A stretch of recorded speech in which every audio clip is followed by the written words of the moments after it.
Welcome everyone to Advocacy in Action, where we dive into the real-world strategies that power political engagement. I'm your host, Liz Bird, and today I'm excited to be here with my co-host, Brittany Hanks. Yes, we're back with another exciting PAC conversation. In this episode, we're going to discuss the effectiveness of digital tools such as social media, email campaigns, and expanding PAC reach and engagement. I'm really excited for this one though, Liz, because digital tools have become such an important part of how PACs stay visible, stay relevant, and meet people where they already are.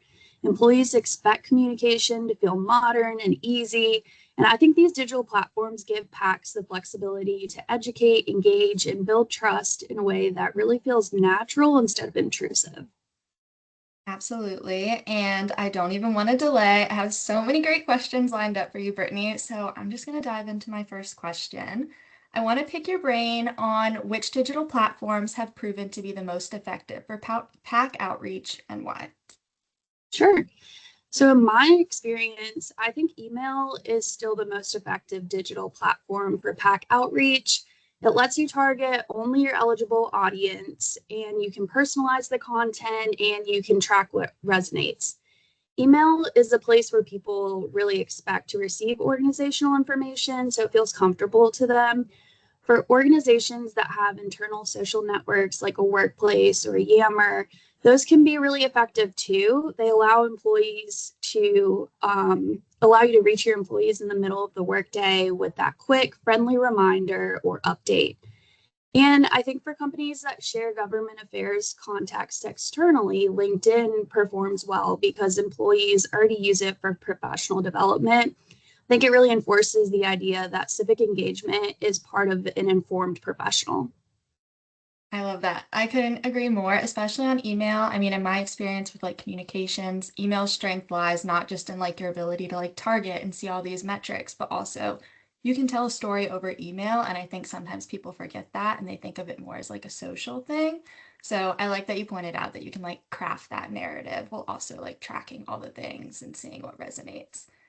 I guess since you mentioned some internal and external social media platforms, how can we use social media and use it responsibly to raise awareness and drive contributions? Yeah, this one's a little complex because I think the most important thing is remembering the compliance boundaries. So, corporate PACs can't use their public social media to solicit contributions. So, responsible use means focusing on the education, the civic engagement, and storytelling. You can highlight how your industry is impacted by policy, share behind the scenes content about your advocacy team, celebrate civic moments like voter registration drives or election participation. When employees see that your organization values civic responsibility, I think they're more likely to explore the PAC on their own through the internal channels.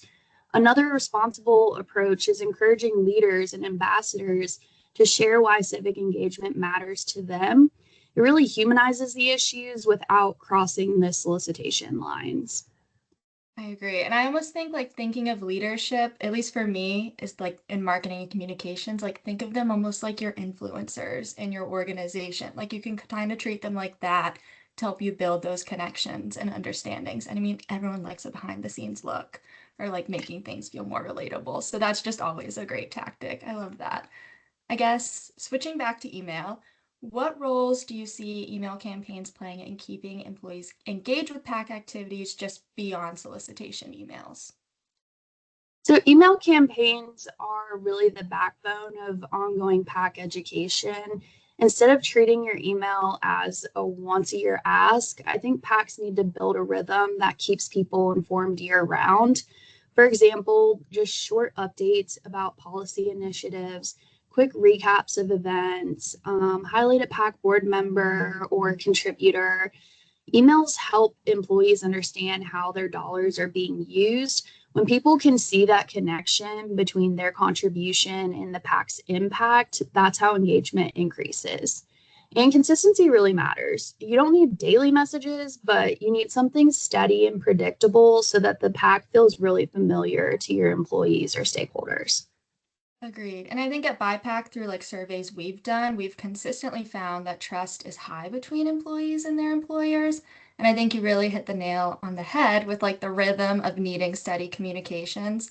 Because I mean, if you think about it, a disconnect or a series of disconnected one-off emails even or posts, they're just that, they're still disconnected and it can create variable results which we don't want. And I think it can even run the risk of being repetitive or that you're only popping in to ask for stuff, which definitely isn't a fun feeling when you're on the other side of it. So I completely agree with everything you said. I guess if we're talking about something more tangible, then, do you think you could share an example of a creative digital campaign or strategy that you've used to boost participation? Yeah, one of my favorite campaigns that we've done recently was a football theme pack solicitation. I loved it partly because I'm a huge big or college football fan, but also because the content really resonated with employees who are not naturally tuned into politics. So that campaign followed a season storyline. The teaser email kicked things off by inviting employees to join the PAC huddle and frame the PAC as our playbook. The first solicitation focused on the idea that you can't win with one player. It helped employees understand that their individual participation matters. So the follow-up emails use yardage language, fourth quarter urgency, and team effort metaphors. So the closing message, thank contributors for a winning season while reminding everyone that policy work continues year round. I think using football made everything feel really fun, familiar, easy to connect to. It lowered the barrier for people who normally avoid political content and created a sense of team spirit around something that can sometimes feel really intimidating.